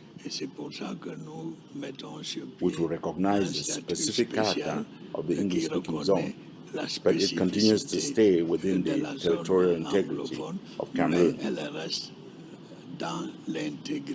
This is what has led to many a problem. Are my people slaves? Honorable Joseph Wilbur. So you now take them to be your dogs, that you can beat and wound and maim, break their bones, then throw a piece of meat for them to fight over. It has to end. Oh, na, na, na, na, na. The cracks. Rastaman alone. Everybody loving. Ambazonia's freedom, Africa's liberation. Our theme is coined from the very teachings of Dr. Kwame Nkrumah. Independence of Ghana is not complete until Africa is totally liberated. If Ambazonia's freedom is not achieved, then Africa cannot talk of its liberation. So we have come to Ghana to start a new dynamism in the continent of Africa. We will return with Ambazonia Calling just after these messages. Do not go anywhere. Ambazonia will be developed not by those our parents call the long crayons, not those empty big book people who call themselves elites, but by the army of hard-working citizens willing to roll up their sleeves and get dirty. The foreign and local NGOs and journalists suddenly crusading for schools' resumption are not doing so out of altruism and would be hard put to deny the charge of hypocrisy and self-interest. Committing genocide takes organization. It is also the fourth stage of genocide. That paper will be delivered by Barrister Manjong Judambe. The colonial regime of Paul Biya has not made much of a secret of its intention to organize itself to deliver the bloodiest of outcomes in Ambazonia. The fourth stage of genocide, because genocide is always a group crime, is organization.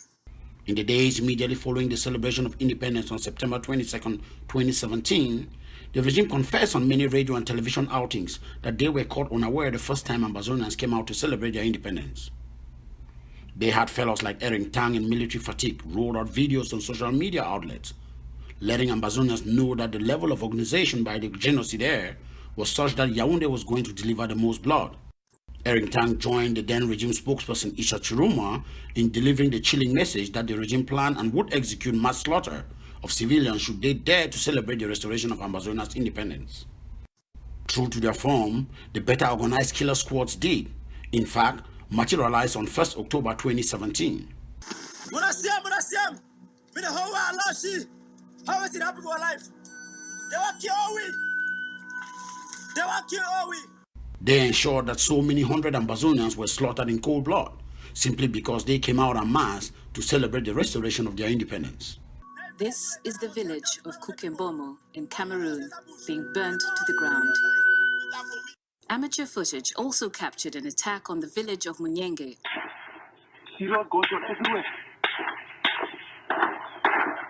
Africa Eye has analyzed some of these videos, checked them against satellite imagery, and spoken with eyewitnesses on the ground. For the first time, we show you who is committing these atrocities. The fatigues, the helmets, and the black webbing are all consistent with those worn by Cameroon's Rapid Intervention Battalion, an elite army unit that has been trained by US and Israeli forces. Here they are again in a 2016 video, seen with the distinctive BIR on their webbing. If this is what you show us after 55 years, Honorable Joseph Wilbur, then those who are saying that we should break Cameroon are right. They are correct. Certain traditional rulers and chiefs have since joined the genocidal train. The likes of the Fon of Bali, the Fon of Pinyin, along with colonial Yaoundé collaborators and slaves like Atang and Jipol, have since formed militia groups assigned the same role as the most dreaded Interahamwe in Rwanda during the Rwandan genocide of the early 1990s. If a group is formed, a hate group, that is organizing to carry out hate crimes, Gregory Stanton, president of Genocide Watch, that group must be outlawed. And the people who become part of that group need to be arrested because they are, in fact, engaging in essentially organized crime.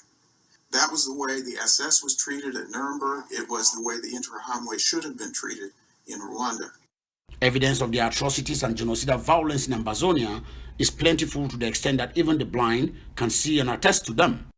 This is Manjong Judambe for Ambazonia Calling. In other place.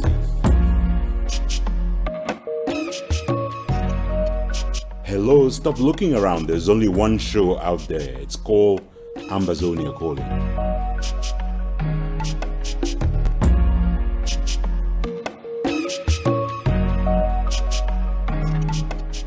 You are listening to this special edition of Ambazonia Calling, focused on genocide in Ambazonia. We have plenty of show yet to come, so don't go anywhere. We will be right back. Our youth demo, they can't finish. Our boys demo, they don't finish. From Manfred to Boya, from Bamenda to Southwest, no shade every day, oh, killing every day. People they die every day, like say they been a chicken. My people live, prayer is the key. Oh, may we pray, oh. Make we pray, oh, make we pray, make we pray, oh, make we pray, make we pray. Ramagade, legede, oh, Ramosagala, Rosagade, make we pray, Mika Brazandala, Jesus, make we pray. Generating enough hatred and deepening divisions amongst groups with the intent of victimizing the group earmarked for genocide introduces the polarization needed to successfully implement genocide. Here is the monk from Ibali Kumato Vetzikov himself. The fifth stage of genocide Gregory Stanton, president of Genocide Watch, is polarization, in which they try to drive out all the moderates who could stop the process. The polarization stage is now so deep-rooted that any moderates from the French Cameroon side are quickly accused of treason and are mistreated as agents of secessionists. So the first groups that are always attacked in every genocide are people from the group of the who is committing the genocide, but who are moderates who might oppose it. So, for instance, in Germany, the first people to be arrested by Hitler were the Social Democrats, the liberals, the liberal Christians, for instance, who might oppose the Nazi regime. And they're also the first people to be killed. So, for instance, in Rwanda, the prime minister, who was Hutu, the head of the Supreme Court, who was Hutu, they were among the first people to be killed on the first day of the genocide. The regime insisted, for example, on no media outlets opening the doors to their studios or news pages to anyone who supports or speaks in favor of independence for Ambazonia. Issa Chiroma went on the air threatening to shut down any media outlets that did their work of ensuring that citizens are informed rather than brainwashed by the Yaoundé versions of Radio Mille Collines in Rwanda. Ils ont violé vos épouses, ils ont violé vos enfants. Auditeur, il y a des choses qu'on n'ose pas dire. That kind of polarization, when you see it, you have to get international pressure to be put on a regime that is attempting to do that. Journalists sympathetic to Ambazonia like Michel Biem-Tong got arrested, charged, thrown behind bars. Officials refused repeated requests from the Post to travel to BOYO, the capital of the Southwest English-speaking region. They insisted the city was mainly secure, but they warned that separatists would target foreigners. Michel Biem-Tong, in his case, has to count himself lucky to have been granted bail, a rare occurrence under civil law, without which he would have probably been rotting in jail right now. In many cases, what people call ethnic cleansing is actually very much pre-genocidal type activity. Dozens of Ambazonian journalists who have dared to report the story as it is, including denouncing war crimes, crimes against humanity, and crimes bordering on genocide, have ended up behind bars or killed. This is the monk from Ibalikumato for Ambazonia Calling. This is a special edition on the genocide unfolding in Ambazonia. Do not go anywhere, please. We will be right back. It doesn't work when they are dead. It pain me as they killing my people. South Africans killing my people. If I follow, I see they pay me for my dough. I swear it go bad. But xenophobia is not what we need. Peace, that is all we need. Xenophobia is not what we need. Our government, come and do your job. Genocide will not succeed unless the perpetrators plan or prepare meticulously. That is exactly what La République has been doing and is doing in Ambazonia, as XXX joins us now with the sixth stage of genocide. In advance of being fully prepared on their end to begin the extermination of Ambazonians, the colonial regime ensured that they raided as many homes, villages, and towns across southern Cameroon as possible to disarm farmers of even basic farm tools like machetes, axes, spears, hunting guns, among others. You have an attempt to transport and segregate the targeted population into ghettos, for instance, in some cases. Gregory Stanton, president of Genocide Watch. You mark the houses of people who are targeted. When you see this kind of preparation, and then, of course, you have even trial massacres, when that happens, the international community has to cry out. Over the last 4 weeks, and in line with stepping this up to the next level, the regime has been arming special vigilante groups with motorbikes and guns. Access to the English-speaking areas is increasingly limited, with military checkpoints established between the regions. It has been planting soldiers in Mufti, going undercover pretending to be members of the pro-independence groups, before turning on real groups and executing their members. The regime has hired and has deployed waves of female soldiers acting as prostitutes, some of them infected with the HIV virus, to target and help eliminate pro-independence fighters. It is the stage at which people are armed, at which the militias form and are trained to carry out the genocide. Satellite images show widespread burning of towns and villages. There have been instances of security forces committing sexual violence and rape. The colonizers in Yaoundé have been in an advanced stage of preparation for some time already. 3 days before the scheduled proclamation of the restoration of independence on 1st October 2017, several media outlets linked Cameroon's defense minister, Joseph Petit Assomo, and the minister in charge of the police and national security, Mbagangulu, along with the likes of Laurent Esso, Minister of Justice, and Paul Atanganji, a security advisor to Paul Biya at the time, and now Territorial Administration Minister, to orders from Paul Biya, calling for blind repression. Government forces are cracking down on dissent in English-speaking areas, killing scores and burning hundreds of homes. These are not isolated incidents. Analysis of satellite imagery shows extensive fire damage in villages across the southwest region. Kwakwa,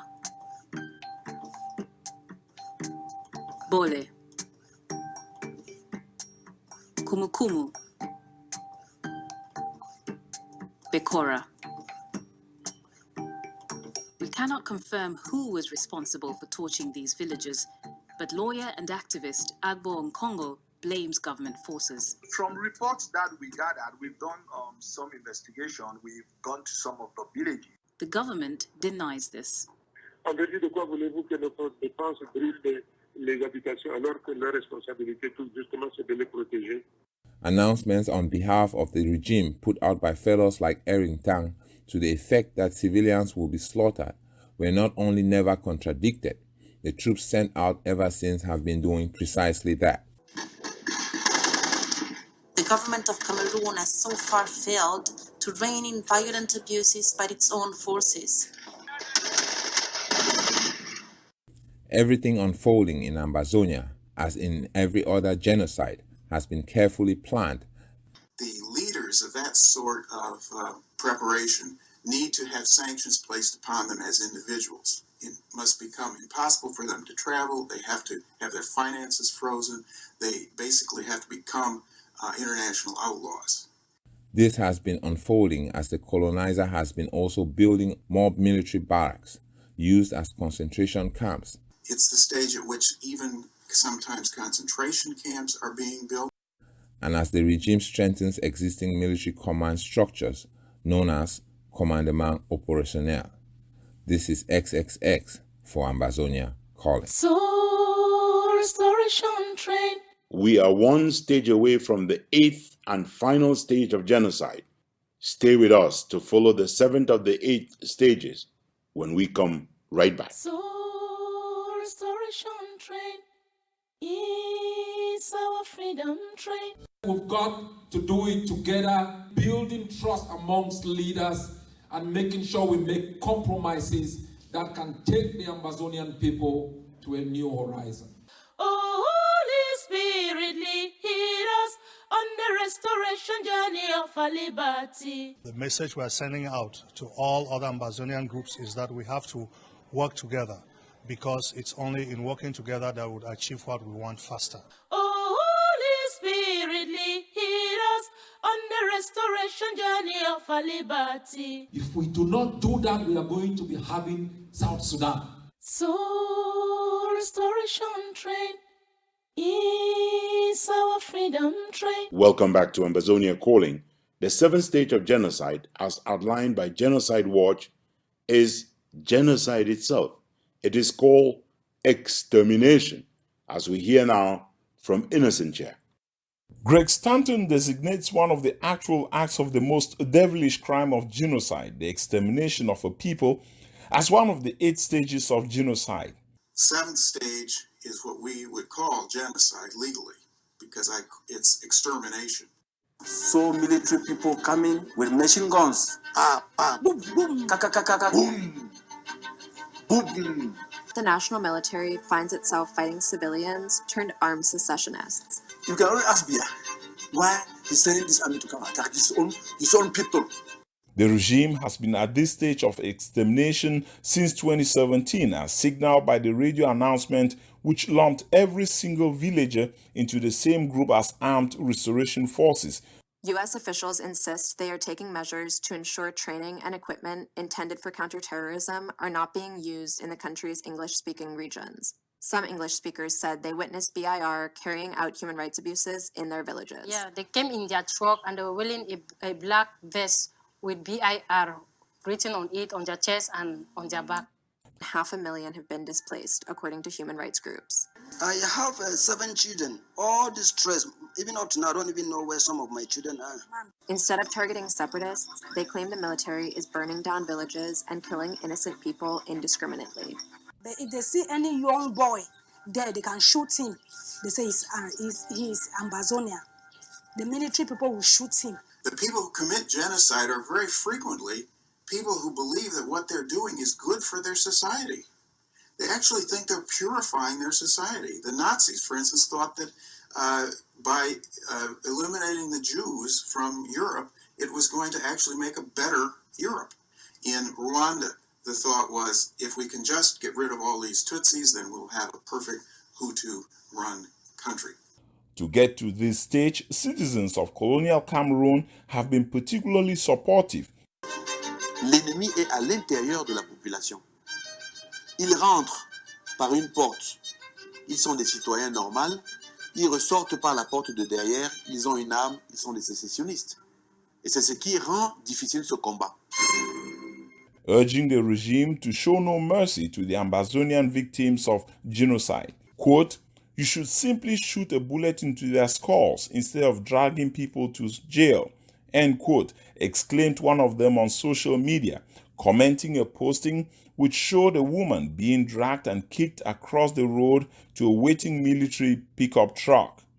On Facebook, one Joe Dyer Harvey expressed his disappointment with what he lamented as the very low number of confirmed deaths. He said he was disappointed the number had not reached 100 before nightfall on the day of restoration of independence.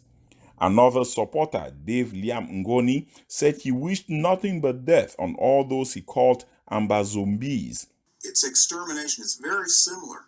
The words that are used in describing the victims, cockroaches, so forth. Bertrand Lachakala said Ambazonians should be burnt at the stakes. I'm convinced that at the point where genocide is actually going on, so much international pressure has to be placed on the government to stop it, or on the groups that are committing it, that probably in most cases armed intervention is necessary. It took the Allies to defeat Hitler in the Second World War and bring an end to the Holocaust. Unfortunately, the international community does not yet have the standing police forces and international army to do that kind of intervention. So probably the most common type of intervention at this point is going to still be by regional organizations. Ambazonians have earned death, wrote yet another under the name Yannick Landry Bahia Massa. Reporters, guest columnists, and analysts on media outlets in Cameroon literally begged Paul Biya to massacre more Ambazonians.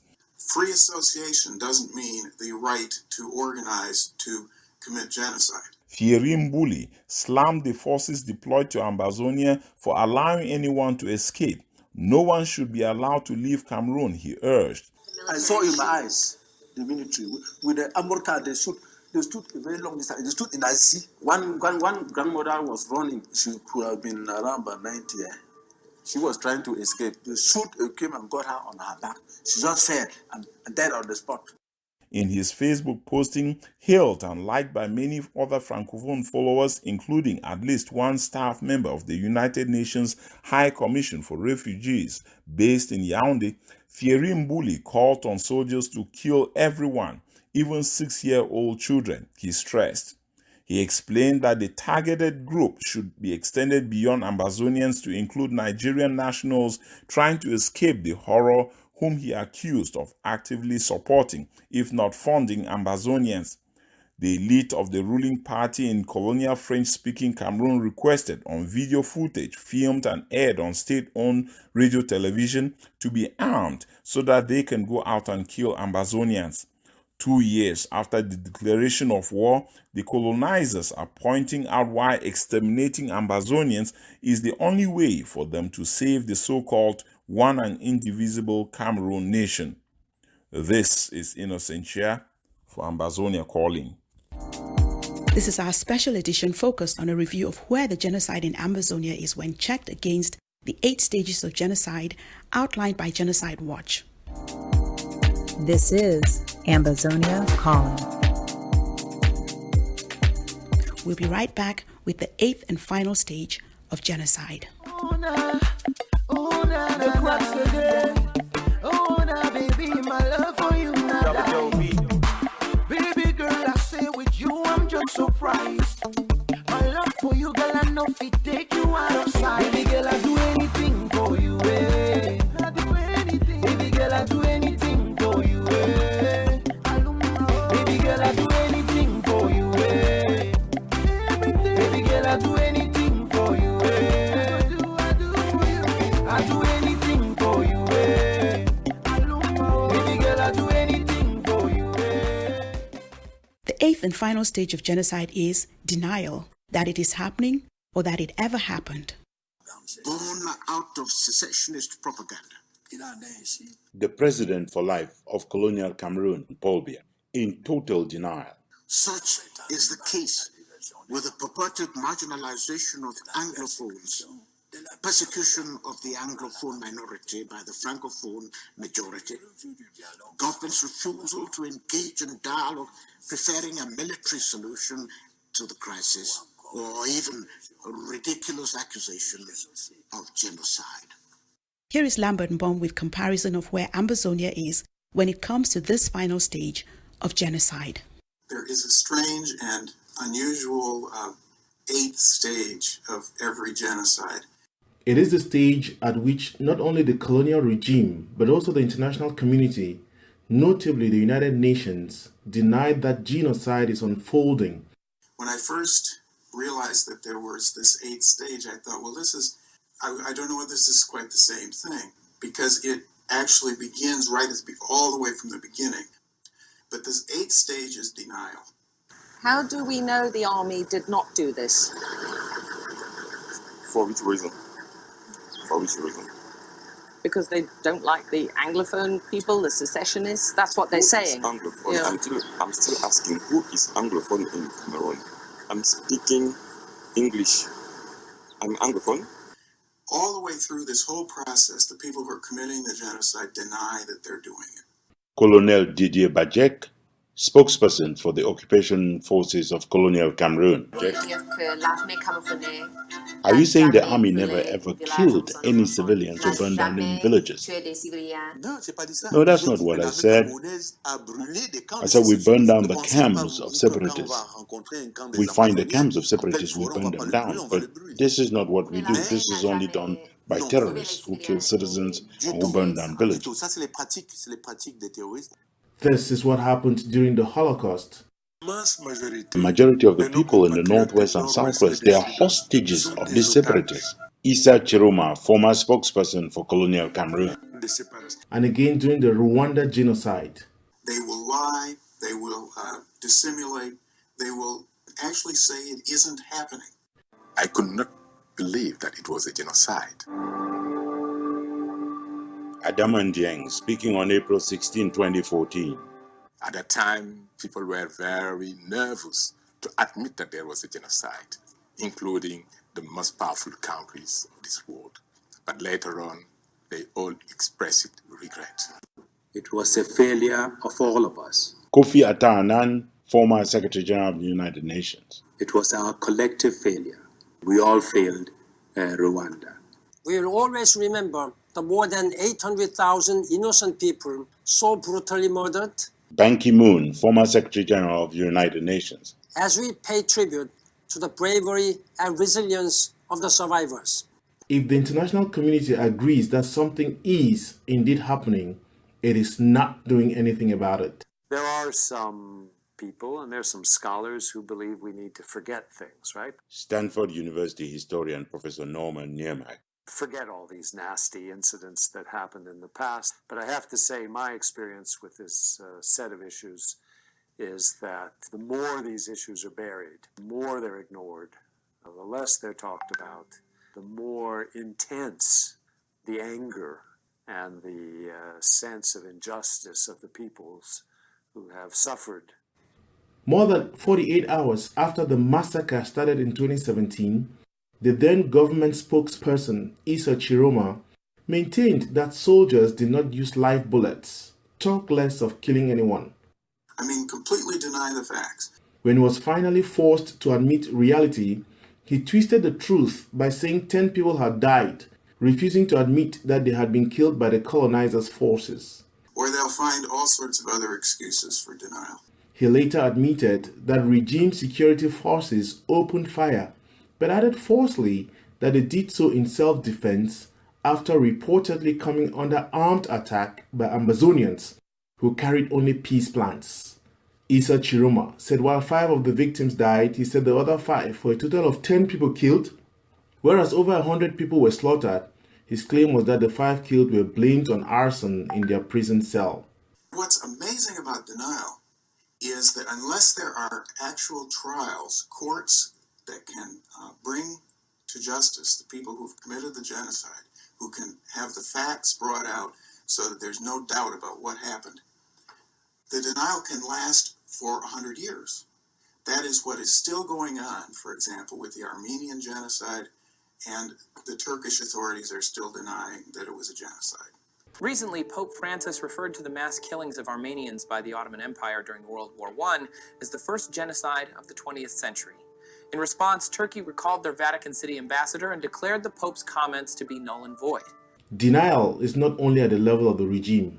The top UN official in charge of genocide prevention, Adama Dieng, has shockingly chosen to abdicate his role of ensuring genocide does not occur. The situation in Cameroon, my colleague Francois Fall, who is the special representative of the Secretary General for Central Africa, has been traveling there. Adama Dieng taking to media outlets to campaign in favor of a one and indivisible Cameroon. The situation in Cameroon should not lead to any, I would say, secession. 19 September 2018, Adama Dieng. At a time, my dream is to see the dream of Kwame Nkrumah, the dream of Mwalimu Nyerere, the dream of Marcus Garvey becoming a reality, having Africa being united. Even Bob Marley sing it. Africa get united. Clearly, Mr. Adama Dieng cares more for his dream than for the dream of the victims of genocide in Ambazonia. Why, to try to divide? If Europe is one, not to really encourage any form of secession. There is even international media conspiracy, with major international media outlets failing to capture the reality of the genocide. The savagery in Cameroon has been largely ignored by the wider world, and the claims and counterclaims of brutality just keep on coming. The lone exception is the European Union parliamentarian Arne Gericke, one of the few who knows the world is in denial. He has called on Europe not to treat the genocide in Ambazonia as just another African tragedy. The world must remember that the cancer does not go away simply because the patient refuses to admit it. It simply festers.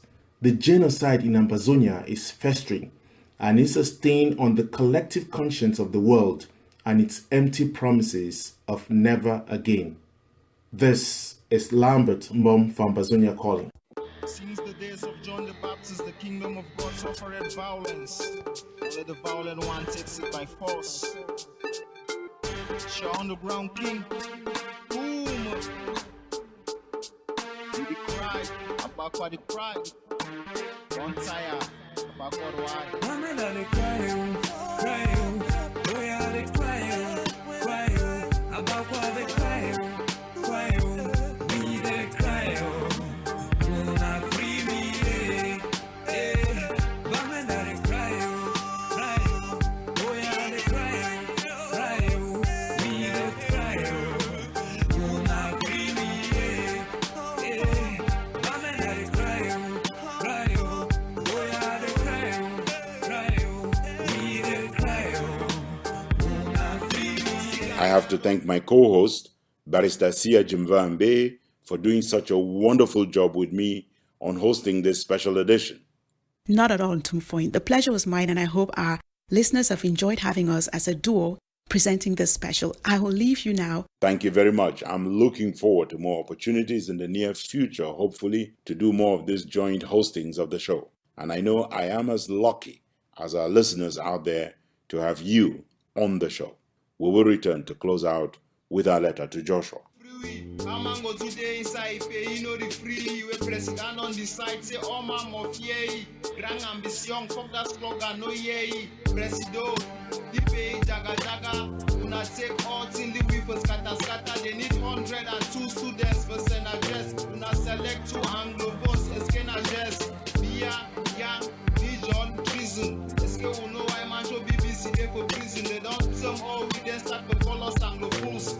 Fuck up the government, we ain't tools. Minister for Communication, no fit talk good English. Southern Cameroon independence, that's my wish. No good third roads, no seaports, no light, no attack, no airports. President, you overget fake promises. Wait till happen, failing us, you bring us diseases. But men are the cry, we are the ask why. You don't come for that chair, you know go shake, you go down. Men are the crying, crying, we are the crying, crying. About what they crying, crying, we the crying. Wanna free me. This is Ambazonia Calling. Because you have your army of occupation out in West Cameroon, you believe that when the people will rise, even if you took the whole of the French army and added to yours, you will never bring them down. And I call on all Cameroon soldiers to lay down their arms within Ambazonia and to turn their arms against the very system that has made them slaves in the land of their birth. For more stories from around the world, go to the World Wide Web at themissionstribune.com, compassfreepress.com, and africafreedomnetwork.com.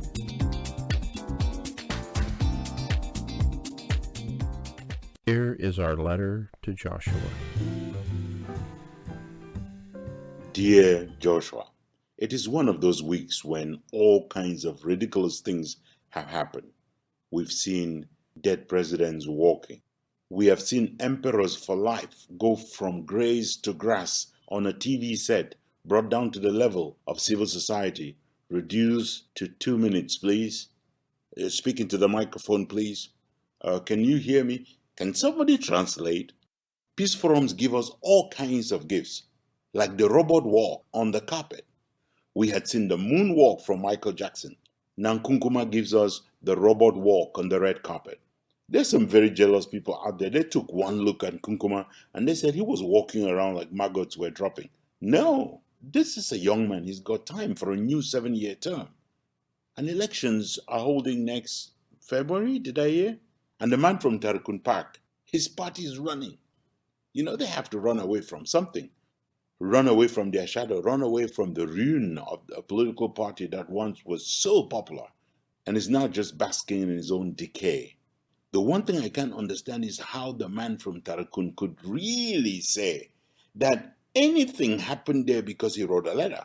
How does anyone with any conscience take glory for the thousands of young men and young women who have died pushing for Ambazonia to say that anything, dialogue or elections or changes or special status or not so special status was being done because the party of the 26th of May sent a letter? Are you kidding me? Nkunkuma, you should tell us. I mean, what is the deal? What is the deal, Nkunkuma, with Suffer Never Start? Oh yeah, I get it. I mean, if he's in power, the head of his party for almost as long as you've been in power, then you're not so bad. I can see what game you guys are playing at. I was just cracking up the other day when he said no political party had built any office. Obviously not. Of course, the standard should be to do nothing. If the CPDM has done nothing, why do something? How can you be an improvement on the CPDM? That's why Suffer Never Start will not even get out of the starting blocks. Nkunkuma, you know, the advice that the young Uncle Sam, who is there with you in Gola, gave you about thinking about your legacy. After the robot walk on the red carpet, I think you should start thinking about the legacy. What do you think? I mean, don't take me too seriously. There's no need to think about a legacy if you're going to the War Crimes Tribunal, if you're being charged with crimes against humanity and with genocide. That means you're looking at that tiny little room next to Bakbo, whom the man from Tarkun Park was visiting the other day. I can see, Nkunkuma, there's just so much pressure loaded up on you right now with that Security Council briefing coming up in the middle of December. And the pressure is on, and for all Nkunkuma trying to just do the robot walk on the red carpet, this is just too much pressure. Hey, look, Nkunkuma, I'm going to let you go. I know you're a busy man, so I just let you handle Ngola.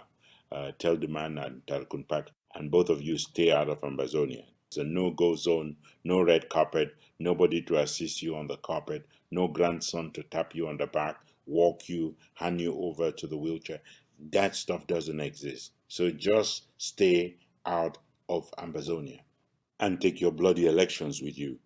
Those Amber boys are not playing.